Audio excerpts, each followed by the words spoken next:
الحمد لله نحمده ونستعينه ونستغفره ونعوذ بالله من شرور أنفسنا ومن سيئات أعمالنا من يهده الله فلا مضل له ومن يضلل فلا هادي له وأشهد أن لا إله إلا الله وحده لا شريك له وأشهد أن محمدا عبده ورسوله صلى الله عليه وعلى آله وصحبه وسلم تسليما كثيرا يا أيها الذين آمنوا اتقوا الله حق تقاته ولا تموتن إلا وأنتم مسلمون أيها الناس اتقوا ربكم الذي خلقكم من نفس واحدة خلق منها زوجها وبث منهما رجالا كثيرا ونساء اتقوا الله الذي تساءلون به والأرحام إن الله كان عليكم رقيبا يا أيها الذين آمنوا اتقوا الله وقولوا قولا سديدا يصلح لكم أعمالكم ويغفر لكم ذنوبكم ومن يطع الله ورسوله فقد فاز فوزا عظيما أما بعد فإن أصدق الحديث كتاب الله وخير الهدى هدى محمد صلى الله عليه وعلى آله وصحبه وسلم وشر الأمور محدثاتها فإن كل محدثة بدعة وكل بدعة ضلالة وكل ضلالة في النار. Bapak sekalian yang masih tulisan rahmat Allah Subhanahu wa taala. Alhamdulillah, segala puji bagi Allah Subhanahu wa taala atas segala karunia juga rahmatnya kita temukan kembali di masjid yang kita muliakan ini dalam rangka sama-sama kita menuntut ilmu, dalam rangka kita bersibuk di salah satu dari taman-taman surga sebagaimana kata Nabi sallallahu alaihi wasallam, "Idza marartum bi riyadil jannati fartau." Yang kalian menemukan salah satu dari taman surga, maka hendaknya kalian duduk di dalam. Jika seorang menghadiri majelis ilmu, maka seolah-olah dia berada dalam surga, karena dia akan mendengar hadis-hadis Nabi Sallallahu Alaihi Wasallam, mendengarkan ayat-ayat Al-Quran dibacakan, dan akan datang ketenangan dalam hatinya. Jika kita bisa merasakan nikmatan berupa surga di dalam majelis ilmu jamaah sekalian, maka itu merupakan sebuah anugerah yang sangat besar yang Allah Subhanahu wa taala berikan kepada kita. Sebagaimana kata Syekhul Islam Ibnu Taimiyah rahimahullahu taala, "Inna fid dunya jannatan lam yadkhul jannatul akhirah." Sungguhnya di dunia ada surga. Siapa yang tidak memasukinya atau belum merasakannya, maka ditakutkan dia tidak akan masuk ke dalam surga akhir. Maknanya adalah seorang merasakan ketenangan ketika diingatkan dengan ayat-ayat Allah Subhanahu wa taala. Dia merasa tenang, merasa bahagia ketika Allah Subhanahu wa taala memberikan kepadanya pelajaran dari ayat-ayatnya ataupun dari sunnah nabinya sallallahu alaihi wa ala alihi wasallam. Semoga Allah Subhanahu wa taala dengan karunia-Nya sebagaimana mengumpulkan kita di masjid yang mulia ini di dunia, Allah Subhanahu wa taala mengumpulkan kita juga di surga. Amin ya rabbal alamin. Salawat dan salam kita curahkan kepada Nabi kita yang mulia Nabi Muhammad sallallahu alaihi wa ala alihi wasallam, sebanyak orang-orang yang memberikan salawat kepadanya dan sebanyak pula orang-orang yang lupa untuk memberikan salawat kepadanya sallallahu alaihi wa ala alihi wasallam. Karena dengan kegigihan dan kesungguhan Nabi sallallahu alaihi wasallam serta kasih sayangnya, agama Islam ini bisa menyebar ke seluruh pelosok dunia, bahkan sampai kepada negeri kita yang kita cintai, negeri Indonesia. Padahal antara Makkah dan Indonesia jarak yang cukup jauh jamaah sekalian. Namun begitulah hidayah ketika Allah Subhanahu wa taala menjadikan orang-orang yang Allah Subhanahu wa taala cintai, Allah berikan hidayah walaupun jaraknya cukup jauh dari turunnya kenabian Nabi Muhammad sallallahu alaihi wasallam.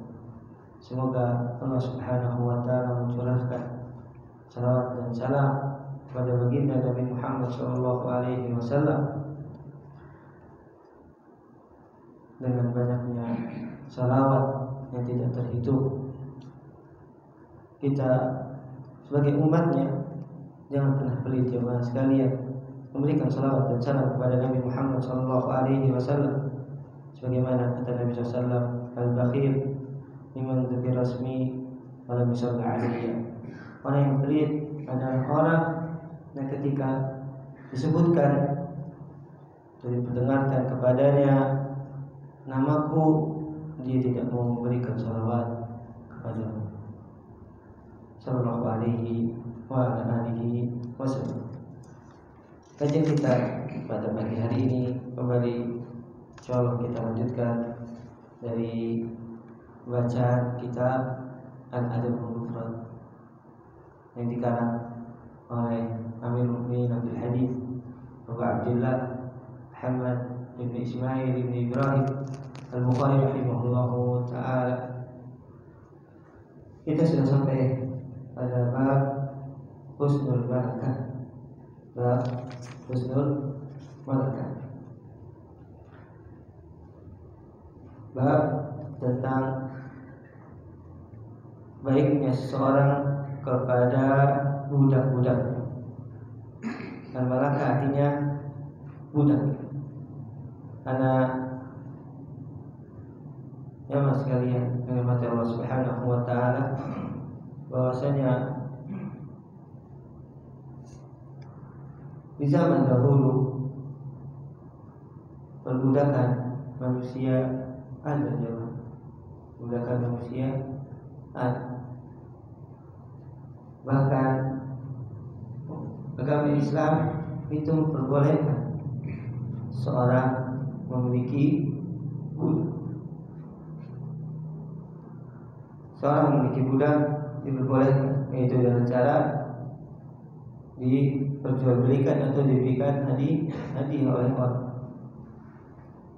Dan jemaah sekalian Allah Subhanahu wa taala, perbudakan di dalam agama Islam memiliki beberapa aturan-aturan, dan juga kita akan sebutkan beberapa hadis yang menunjukkan bahwasanya walaupun perbudakan di dalam agama Islam itu diperbolehkan,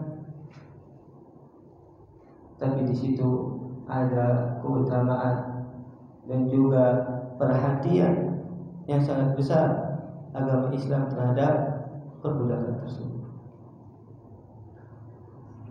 Karena ingat salah satu dosen itu Syekh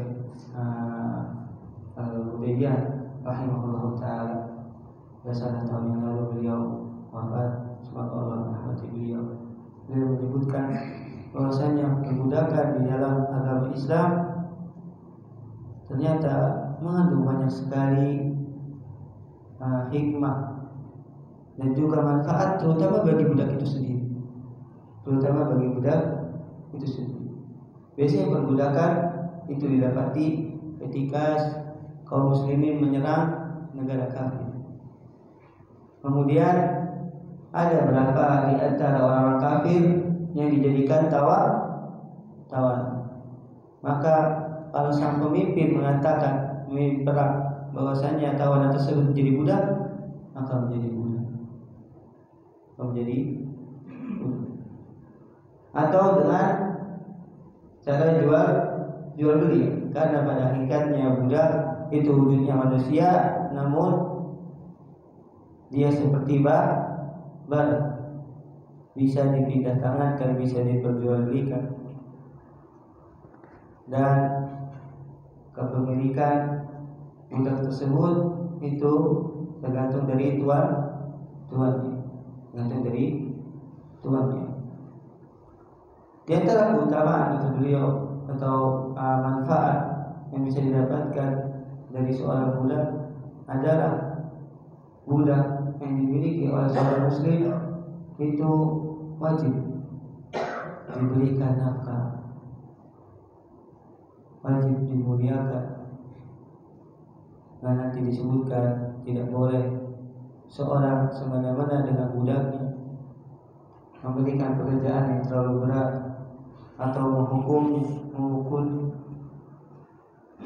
Yang terakhir juga manfaat dari perbudakan adalah budak tersebut akhirnya mendapatkan tempat tinggal, mendapatkan kebutuhan dari kehidupan. Karena wajib bagi seorang yang memiliki budak untuk memberikan makan, memberikan pakaian, memberikan tempat tinggal. Tidak boleh seorang budak tinggalkan di luar rumah, sebagaimana seekor anjing. Tidak boleh dalam Islam. Itu juga di antara manfaat budak tersebut bisa menjadikan tuannya terbebas dari api neraka ketika dia dibebaskan. Jadi ketika Islam itu memperbolehkan perbudakan, Islam juga memotivasi seorang yang memiliki budak untuk dimerdekakan. Apalagi kalau budaknya sudah menjadi seorang yang muslim atau muslimah, maka tentu yang lebih baik adalah seorang memerdekakan budak.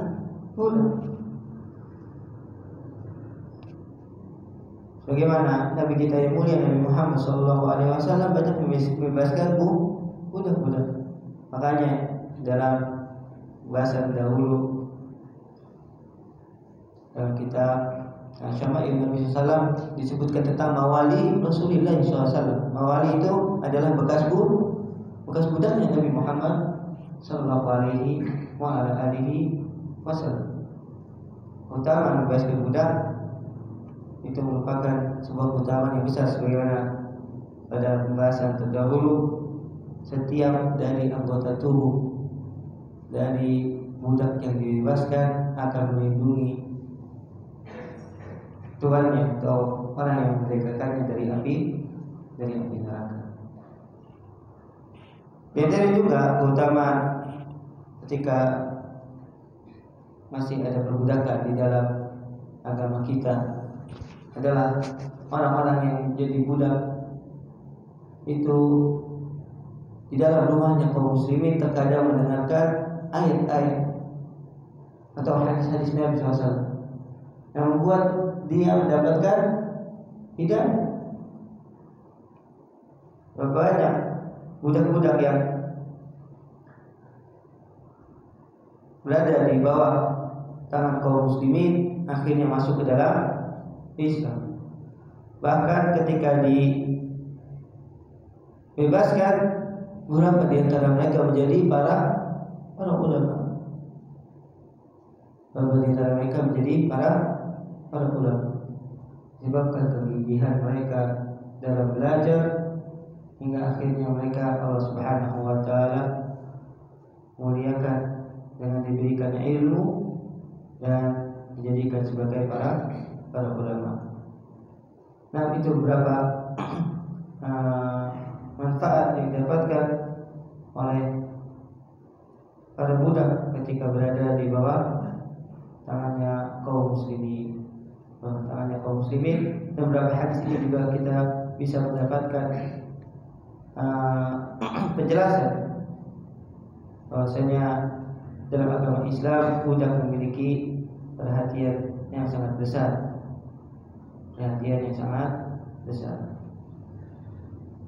Anda bacakan hadisnya, hadis ke-156.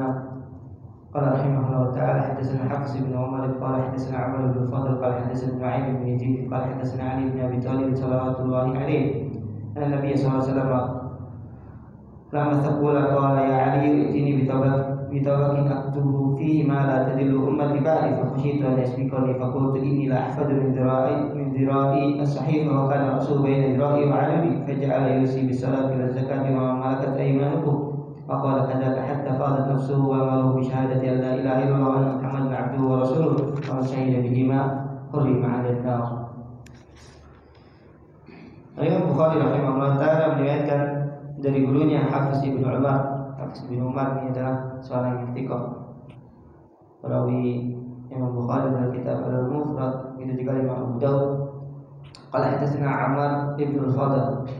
Umar ibn al-Fadl, kata Al-Hafidz Ibnu Hajar, sebagaimana dikatakan oleh Syekh Al-Mustahil, kata Al-Hafidz Ibnu Hajar adalah seorang yang saduq, seorang yang saduq. Yang sudah kita sampaikan bahwasanya orang yang saduq ketika dia meriwayatkan hadis, kalau tidak ada kawannya atau orang lain yang meriwayatkan hadis selain dia, maka hadisnya adalah hadis yang dhaif. Qala hadatsana Nu'aym bin Yazid. Nu'aym bin Yazid adalah seorang tabi'i tetapi tidak dikenal, seorang yang majhul, seorang yang tidak dikenal. Maka Allah Ta'ala alam, sanad periwayatan hadis ini adalah sanad yang dhaif, sanad yang dhaif.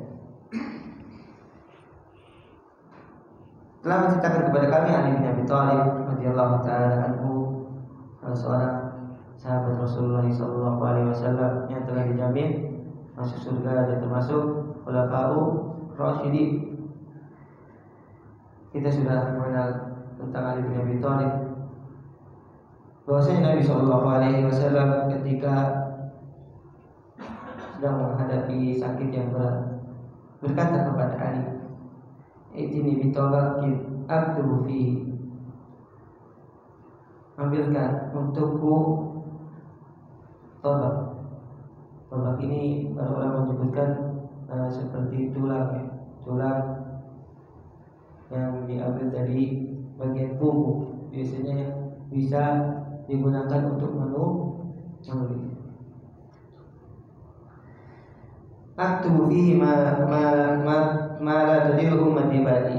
Aku akan menulis di tulang tersebut wasiat yang membuat umat-umatku nanti tidak akan tersesat setelah aku meninggal. Setelah aku meninggal, dengan wasiat ini membuat umatku tidak akan tersesat. Fa khasyitu an yasbiqani, maka aku takut, kata Ali bin Abi Thalib, kalau seandainya aku mengambil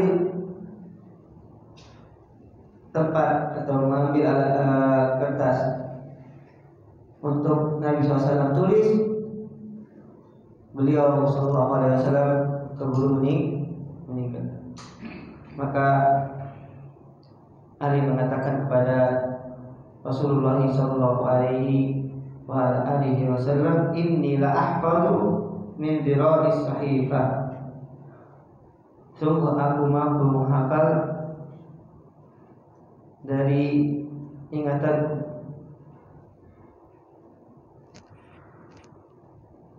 Ini perkataan Ali bin Abi Thalib disebutkan oleh para ulama. Ternyata ada tashif, ada perubahan dari yang meriwayatkan atar ini atau hadis ini. Karena dalam riwayat Imam Ahmad, sebagaimana kata Syekh Razak hafizallahu taala, bukan inilah ahfadu min dira'i as-sahih, tapi dalam riwayat Imam Ahmad, inilah ahfadu wa'i, sungguhnya aku akan menghafal apa yang kau sebutkan ya Rasulullah, dan aku yang akan menyimpannya di dalam hafalanku. Ini yang lebih tepat Allah Ta'ala alam, riwayat Al-Imam Ahmad. Riwayat Al-Imam Ahmad. Maka Rasul bain idraki wa adli, dan ketika itu kepala Nabi Sallallahu Alaihi Wasallam antara dirok itu apa namanya, lenganku dan juga bagian ototku, berarti di tangannya Ali bin Abi Thalib radhiyallahu taala anhu. Dan lafaz ini Allah Ta'ala alam, kata Syekh Razak radhiyallahu taala, lafaz yang syadz. Karena yang kita ketahui dari hadis yang sahih bagaimana diriwayatkan oleh Imam Bukhari bahwasanya Nabi Shallallahu Alaihi Wasallam itu meninggal di pangkuannya siapa? Aisyah. Karena Aisyah radhiyallahu taala anha falamma kana yaumi qubida Rasulullah sallallahu alaihi wasallam baina sahri wa nahri wa dufina fi baiti. Ada riwayat dari Bukhari bahwasanya Nabi SAW meninggal itu di pangkuannya Aisyah radhiyallahu taala anha, bukan di pangkuannya Ali bin Abi Thalib. Dan ini yang menjadikan lafaz hadis lebih tepat bahwasanya hadis ini adalah hadis yang dhaif, karena Nabi SAW meninggal di pangkuannya Aisyah radhiyallahu taala anha, bukan di pangkuannya Ali bin Abi Thalib radhiyallahu taala anhu. Faja'ala yusi bis salati waz zakati wa ma malakat aymanukum. Kemudian Nabi Shallallahu Alaihi Wasallam mewasiatkan untuk memperhatikan masalah salat dan zakat dan budak-budak yang kalian miliki. Wa malakat aymanukum. Maka kadzaka hatta fadat nafsuhu. Dan Nabi SAW mengulang-ulang terus perkataan tadi sampai ruh beliau sallallahu alaihi wasallam itu keluar dari jasadnya. Kata Syekh Razak hafizallahu taala, adapun lafaz tentang wasiat Nabi sallallahu alaihi wasallam kepada umatnya dalam permasalahan salat dan juga tentang budak-budak yang dimiliki oleh umatnya, maka telah sahih dari hadis yang lain. Sahih dari hadis yang lain, sebagaimana dalam riwayat Imam Bukhari, Nabi SAW mengatakan as-salat wa ma malakat aymanukum. Jika Nabi SAW sudah pingsan kemudian bangun, ketika bangun yang dikatakan Nabi SAW pertama apa? Masalah salat. As-salat. Beliau ingin mewasiatkan kepada umatnya tentang perkara salat, karena perkara salat merupakan perkara yang agung dalam agama kita jemaah sekalian. Di saat beliau sakaratul maut, beliau mengingatkan umatnya sallallahu alaihi wasallam akan ibadah salat. Namun jemaah, siapa dari kaum muslimin yang mengambil wasiat Nabi sallallahu alaihi wasallam yang mempraktekannya? Berapa banyak dari kaum muslimin sekarang yang lebih memilih berada di atas ranjangnya, terutama di waktu subuh, hingga tidak merasa berdosa ketika bangun jam 6, setengah 7, matahari sudah terbit baru bangun. Padahal perkara sholat merupakan perkara yang sangat besar dalam agama kita. Wa ma malakat aymanukum, dan budak-budak yang kalian miliki. Bayangkan, kata Syekh Razak, perkara budak Nabi Shallallahu Alaihi Wasallam perhatikan hingga beliau SAW masih sempat memberikan wasiat, padahal beliau Shallallahu Alaihi Wasallam sudah berada di ujung kematian. Kata Syekh Razak, ada dua hal yang menjadikan perkara budak itu sangat diperhatikan oleh Nabi SAW. Yang pertama, karena Nabi SAW mewasiatkannya di akhir hayat. Dan tentu jemaah, seorang yang mewasiatkan sebelum dia meninggal itu merupakan perkara yang sangat penting.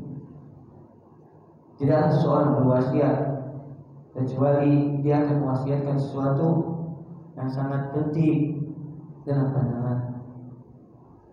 Dan Nabi SAW mengingatkan tentang perkara budak kepada umatnya. Dan yang kedua, kata Syekh Razak, Nabi SAW menyandingkan perkara budak dengan perkara sholat. Perkara sholat disandingkan dengan perkara budak, yang menunjukkan bahwasanya perbudakan atau kedudukan budak di dalam agama Islam itu juga wajib diperhatikan karena masuk ke dalam wasiat Nabi Shallallahu Alaihi Wasallam di akhir kehidupan beliau. Jadi lafaz as-shalah wa malakat aymanukum itu lafaz yang sahih. Adapun ditambahkan dengan zakat, ini juga masuk syar'i. Lafaz yang syar'i karena dalam riwayat Bukhari tadi tidak disebutkan zakat, hanya sholat dan tentang permasalahan budak. Waqala kada hatta fadat nafsuhu, Nabi SAW mengatakan hal tersebut sampai ruhnya keluar dan memerintahkan untuk bersyahadat, yaitu menjadikan Allah Subhanahu wa taala satu-satunya Tuhan yang berhak disembah dan Nabi Muhammad SAW adalah hamba Allah dan utusannya. Barang siapa yang bersyahadat dengan keduanya, maka akan diharapkan oleh Allah Subhanahu wa taala dari api neraka.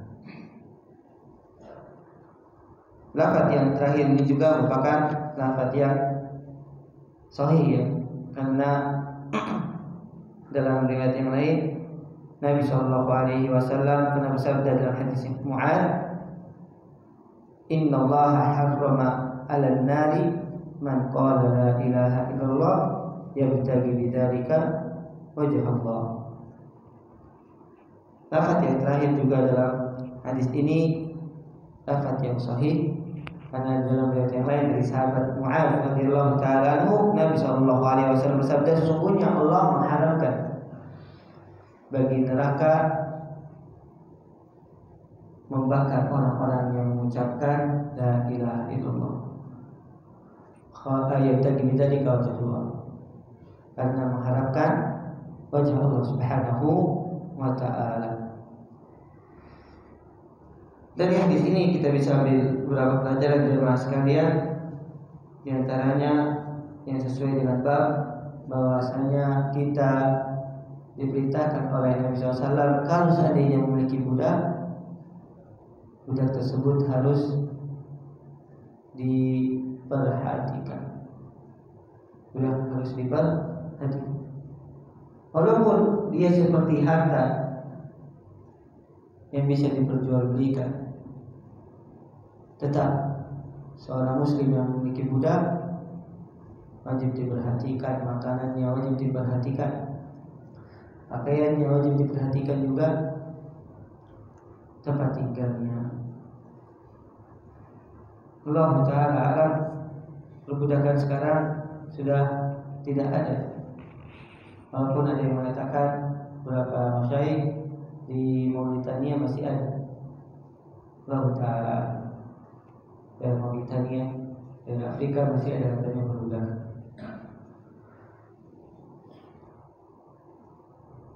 Yang kedua yang kita bisa belajar dari hadis ini, wasiat Nabi Shallallahu Alaihi Wasallam kepada Ali bukan wasiat tentang khilafah, dan ini merupakan bantahan terhadap Syiah Rafidhah yang mereka mengaku-ngaku bahwasanya khilafah setelah Nabi SAW adalah kepada Ali bin Abi Thalib, karena Nabi SAW mewasiatkan.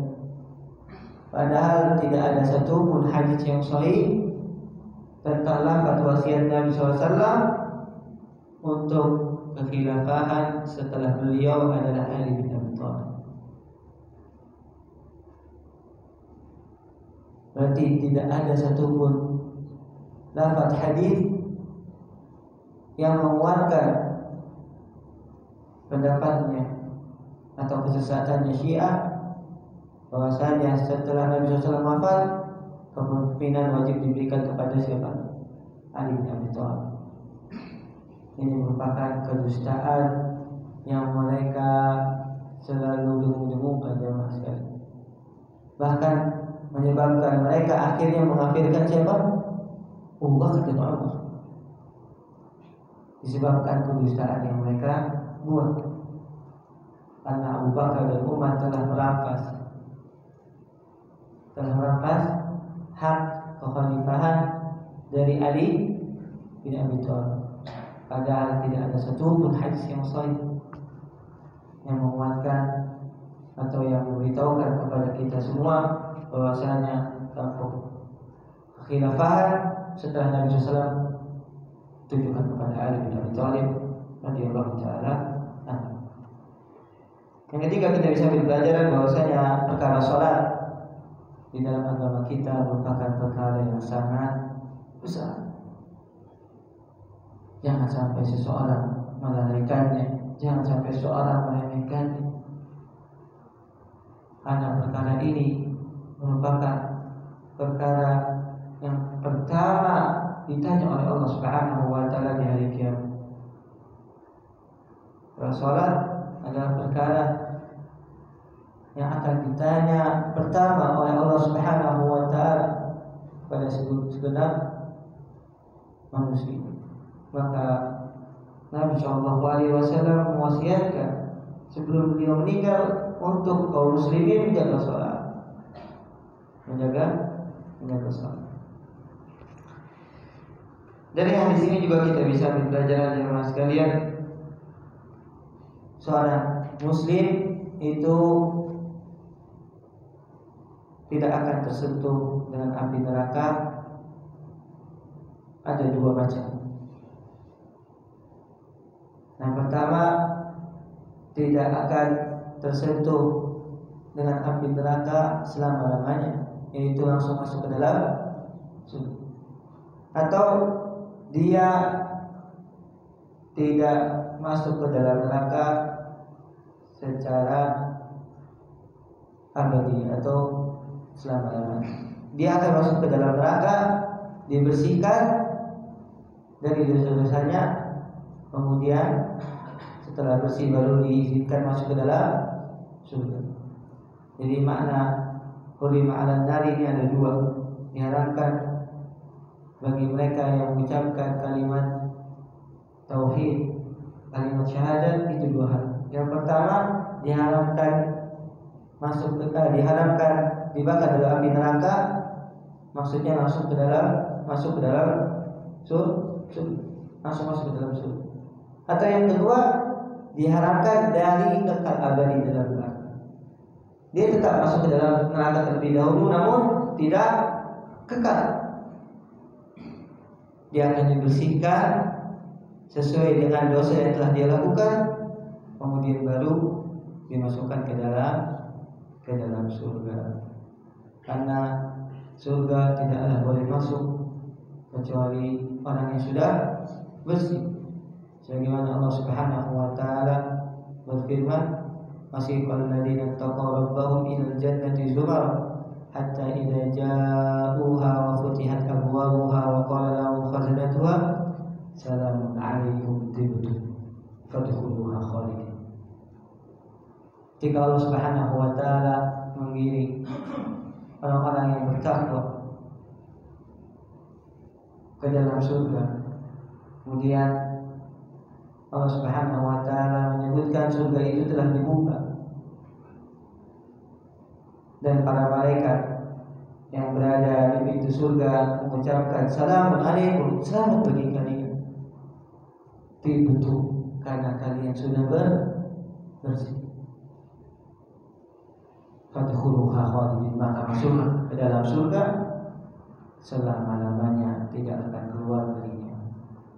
Semoga Allah Subhanahu wa taala menjadikan kita salah satu dari penduduk surga. Amin ya rabbal alamin.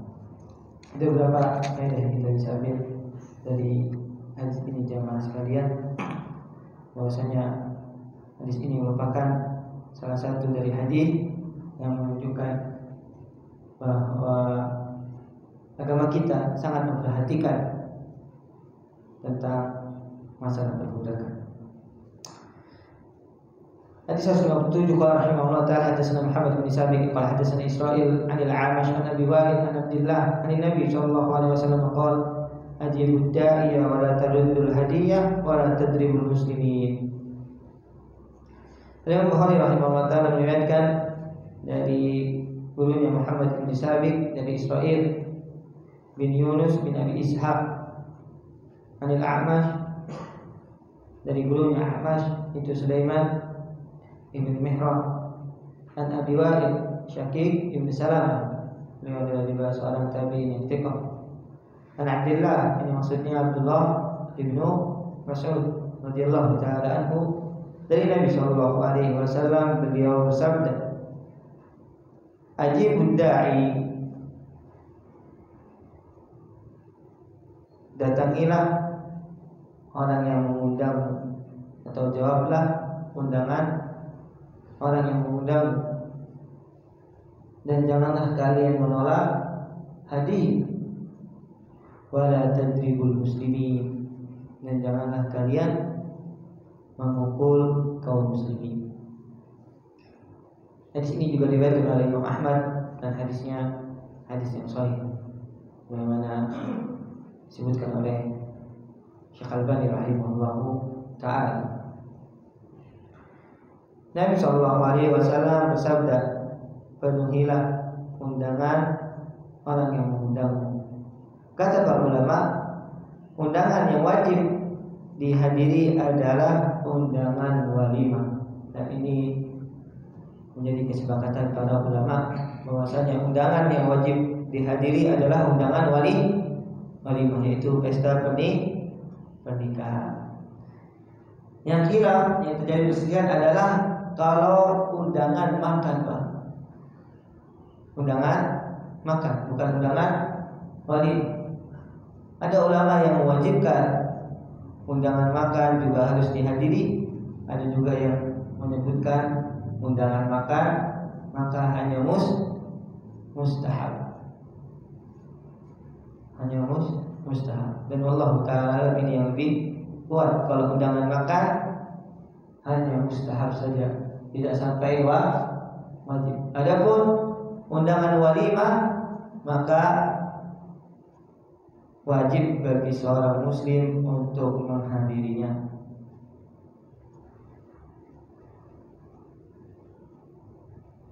Di antara hadis yang menguatkan bahwasanya undangan walimah wajib untuk dihadiri adalah sabda Nabi sallallahu alaihi wasallam, man lam yajib da'i faqad asa Abul Qasim sallallahu alaihi wasallam. Siapa yang tidak menghadiri undangan maka dia telah bermaksiat kepada Abul Qasim, yaitu bermaksiat kepada Nabi Muhammad sallallahu alaihi wasallam. Berarti menunjukkan menghadiri undangan walimah merupakan kewajibannya. Kata Syekh Hanis Tahir, begitu juga Syekh Abdul Razak dalam syarahnya, illa idza kana hunaka amrun yamna'u al-insanu min al-hudur, ka'udhin yakhussul mad'uwa nafsahu aw amrin yata'allaqu bil ursi nafsihi bihaythu yakunu fi syai'un min al-mukhalafah allati la yatamakkanu ma'aha al-insanu min al-hudur aw la yumkinu al-insanu ma'aha an yahdura wa hal al-ursi ala dhalika min al-mukhalafah wa wuqu'il munkar fihi. Kata Syekh Razak, wajib bagi seorang yang diundang menghadiri walimah untuk datang, kecuali ketika dia memiliki udzur. Contohnya harus safar misalnya, jadi undangannya di kota yang jauh, atau di dalam walimah tersebut ada kemungkaran. Contohnya apa? Ada jamu musik, apalagi ada diundangnya budi wanita untuk menghibur katanya orang-orang yang datang ke walimah. Atau misalnya adanya ikhtilaf, bercampurnya antara laki-laki dan perempuan. Ini yang membuat diperbolehkannya tidak menghadiri undangan walimah. Kata Syekh, kecuali idza dhahaba bi qasdil inkar wal bayani wan nasiha wat tawjih. Kecuali kata Syekh, boleh dia menghadiri walimah yang ada kemungkarannya untuk mengingatkan, untuk memberikan nasihat kepada yang memiliki hajat agar mereka kembali kepada Allah Subhanahu wa taala dan berhenti dari kemungkaran yang dilakukannya. Kata Syekh Razak, kalau seandainya dia tidak bisa mengingkarinya, maka fala yalzamu, tidak wajib bagi dia menghadiri walimah tersebut.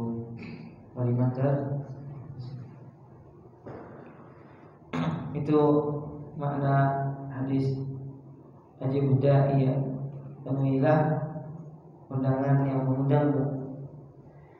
Wala taruddul hadiah, dan tidak boleh seseorang menolak hadiah. Jika ada seseorang yang ingin memberikan kepada kalian hadiah, maka jangan menolak. Nabi SAW melarang kita untuk menolak hadiah. Karena biasanya jamaah seorang yang ingin memberikan hadiah itu berasal dari kasih sayang. Dan ketika kita menolaknya, akan ada di dalam perasaan orang yang ingin memberikan hadiah tersebut sesuatu. Ini kenapa pula tidak mau menerima hadiah dari saya? Dia akan bersedih. Maka jemaah sekalian Allah Subhanahu wa taala, hendaknya kita berusaha untuk menerima hadiah yang diberikan kepada kita. Kecuali ini juga ditambah ya. Ini ada pengecualian juga. Tasyabbuh roza atau juga disebutkan oleh Syekh Anistahir hafizahullah taala, kecuali hadiah yang di situ ada udang di balik batu. Ada udang di balik batu. Biasanya ada niat untuk mendapatkan sesuatu dari hadiah. Misalnya hadiah yang diberikan kepada bos atau atasan, atau hadiah yang diberikan murid kepada gurunya. Anak ingin mendapatkan nilai atau mendapatkan perhatian yang lebih misalnya dari guru. Maka kalau hadiah tersebut boleh untuk ditolak, bahkan terkadang wajib untuk ditolak, karena di situ ada riswahnya, ada niat riswah untuk memperlancar urusan atau mendapatkan kedudukan dari atasan. Maka ini diperbolehkan untuk menolak. Bagaimana kata Nabi SAW, la'anallahu ar-rashi wal murtashi. Allah melaknat si pemberi bahasanya riswah. Iya, si pemberi sogok dan juga yang menerimanya, dua-duanya dilaknat oleh Allah Subhanahu wa taala. Itu juga hadis Nabi SAW, hadayil ummal gulul. Hadiahnya para pekerja yang diberikan untuk bosnya itu gulul, adalah harta yang haram, harta yang diharamkan.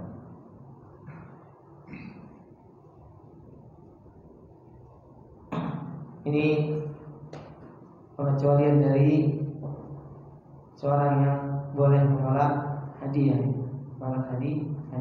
Wala takrimul muslimin, dan janganlah engkau memukul kaum muslimin.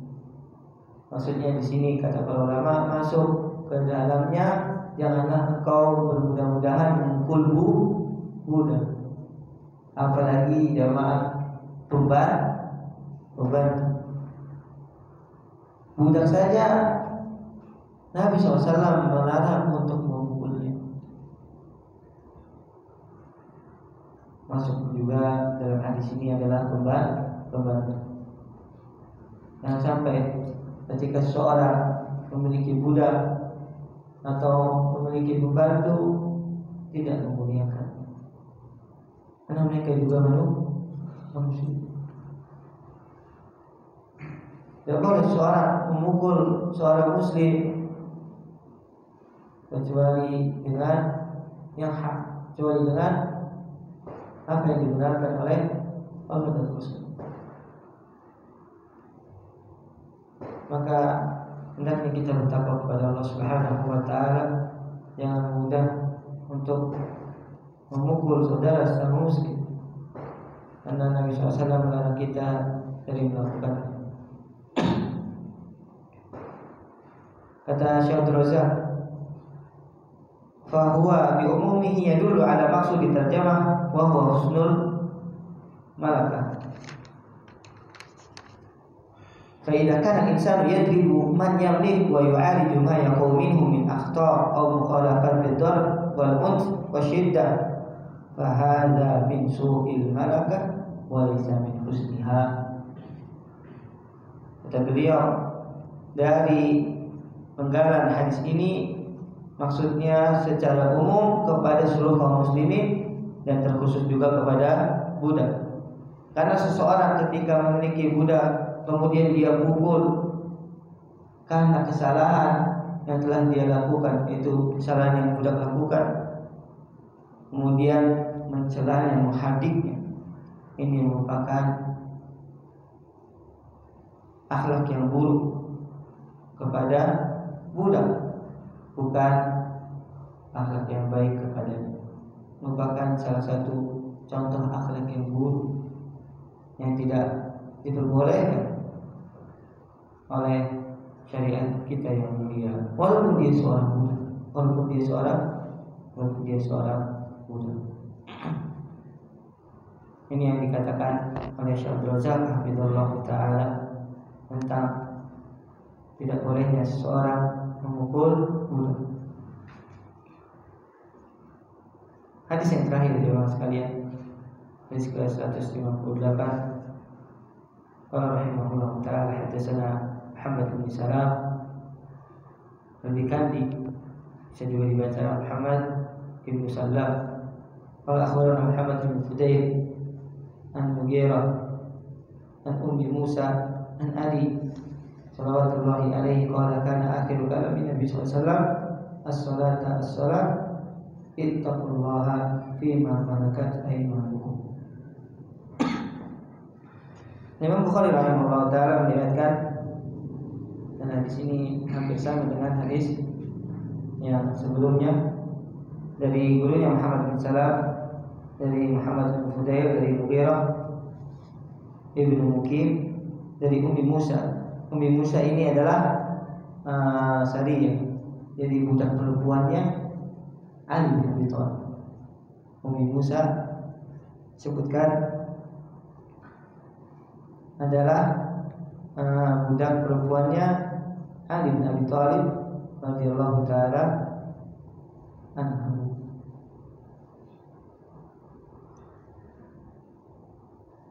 Hadis ini adalah hadis yang hasan insyaallah, karena di dalam sanadnya adalah ada Mughirah, dan Mughirah ini termasuk seorang yang mudallis. Begitu juga Ummi Musa. Ummi Musa karena dia seorang wanita tidak diketahui kredibilitasnya dalam meriwayatkan hadis, kan tapi hadis ini memiliki syahid, memiliki penguat dari jalur yang lain, dari Ummu Salamah, dan juga hadisnya Anas bin Malik radhiyallahu taala anhu. Maka hadis ini menjadi hadis yang sahih insyaallah taala. Nabi sallallahu alaihi wasallam didengar oleh Ali bin Abi Thalib apa yang terakhir diucapkan oleh Nabi Shallallahu Alaihi Wasallam. Maka beliau mewasiatkan apa? As-salat sampai 2 kali jemaah. Nabi SAW mengingatkan umatnya untuk menjaga salat, jangan sampai ditinggalkan. Wa ma malakat aymanukum, ittaqullah fima malakat aymanukum, bertakwalah kepada Allah terhadap budak-budak yang kalian miliki, yaitu dengan berbuat baik kepada mereka, berakhlak baik kepada mereka, berlemah lembut kepada mereka, dan tidak berlaku kasar atau sampai memukul. Karena Nabi SAW memperhatikan tentang haknya budak, walaupun Nabi Shallallahu Alaihi Wasallam berada di akhir kehidupannya, Baik, hadisnya hampir sama dengan hadis yang kita pernah bahas, maka kita cukupkan. Mudah-mudahan apa yang kita bahas pada kesempatan kali dimanfaat jemaah sekalian. Fadhal, mungkin ada yang ingin bertanya, ibu silakan.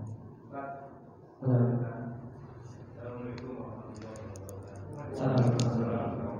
Seperti yang kita tahu, perbudakan ada jauh sebelum Islam.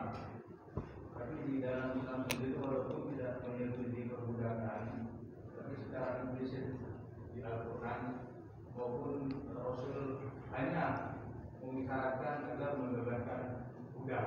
Bahkan ada hukuman-hukuman tertentu bisa dikompensasi dengan membebaskan budak. Tidak secara eksplisit atau tidak secara tegas Islam melarang perbudakan. Tapi jauh setelahnya, setelah zaman Rasul, di tahun 1865 Abraham Lincoln, Presiden Amerika Serikat, menghapus perbudakan. Dan di tahun 1949 PBB pun secara resmi menghapus perbudakan.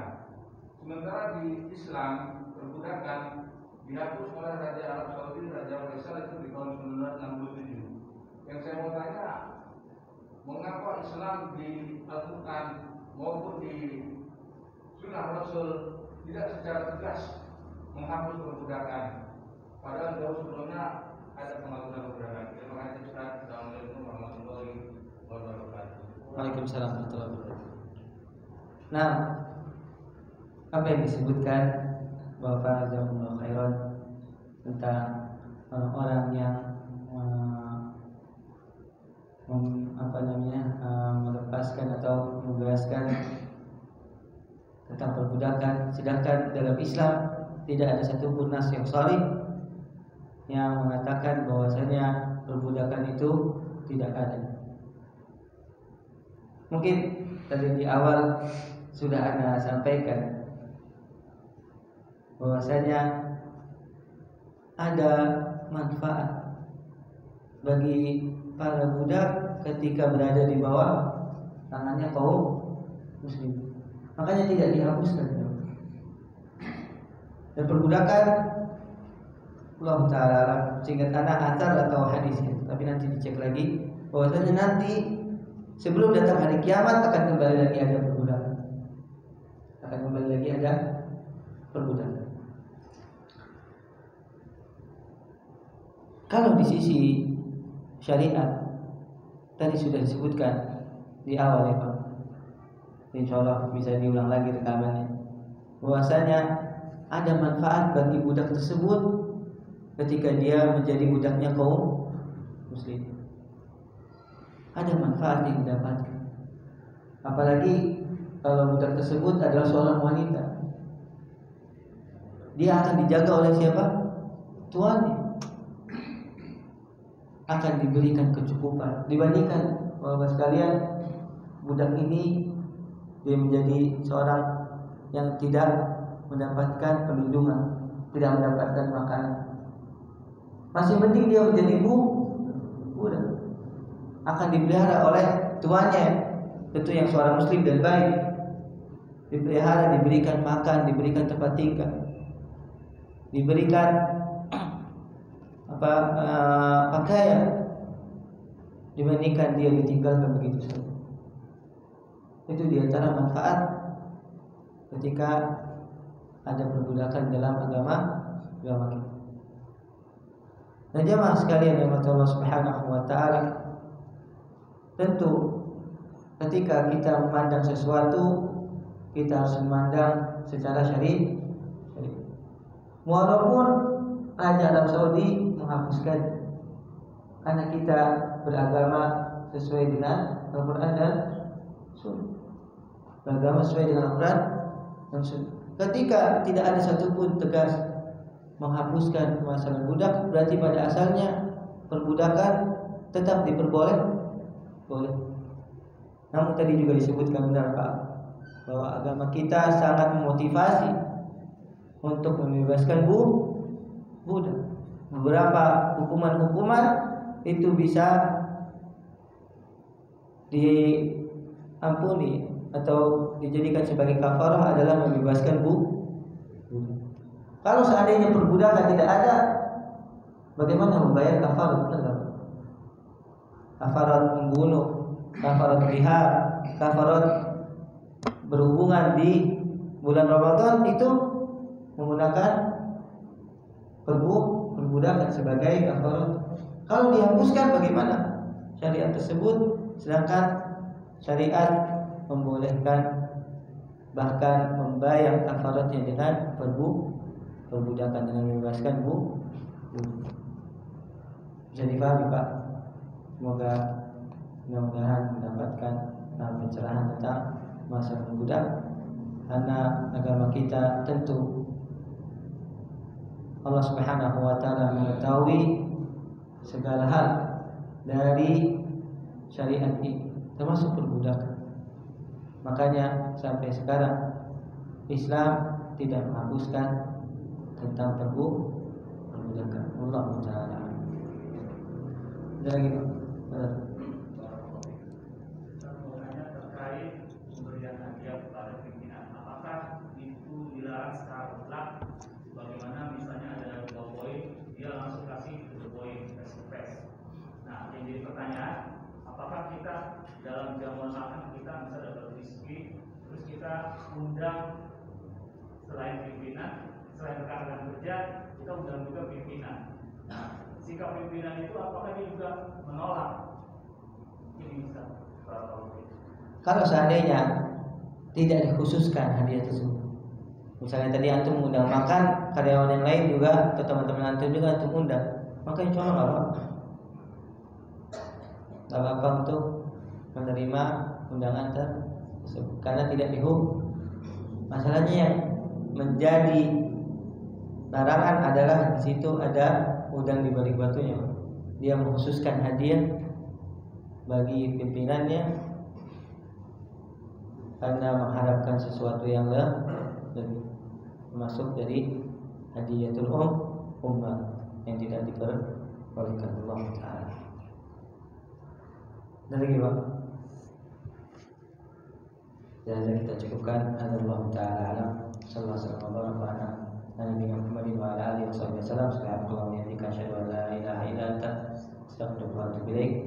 Assalamualaikum warahmatullahi wabarakatuh.